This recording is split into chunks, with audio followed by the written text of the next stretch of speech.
हमें सिंसियर मुखलिस बनना चाहिए अपने पाकिस्तान के लिए। इसलिए हम चाहते हैं कि ओवरसीज़ वोटिंग होनी चाहिए। अगर ओवरसीज़ वोटिंग होगी तो 100% इमरान खान जीतेगा। वोटिंग यहाँ पे हो, नून हो, काफ हो, लाम हो, पीटीआई हो, कोई भी हो, यहाँ पे वोटिंग हो, जो मेंबर बने उसको हम पाकिस्तान भेजें, वो सेनेट में या पार्लियामेंट में उसको एक सीट मिलनी चाहिए।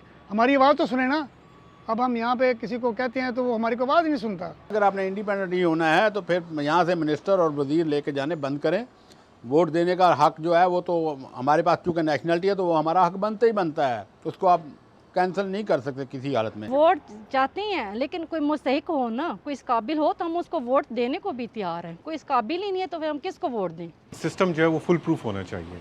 A system which cannot be manipulated, which cannot be hacked, which cannot be faked for the results। अगर ऐसा सिस्टम बनता है तब हमें यस वोट का राइट होना चाहिए। हम जहाँ भी रहें बेसिकली हम पाकिस्तानी हैं, ठीक है ना, तो वोटिंग का हक होना चाहिए। फ़ायदा हो या ना हो हम वोट करना चाहते हैं बस। अमेरिकन है ना हम लोग, अगर हम कहीं और दूसरी स्टेट में जाएं या कहीं है ना, हम बाई मेल भेजते हैं, मशीन के ज़रिए नहीं हम भेज सकते।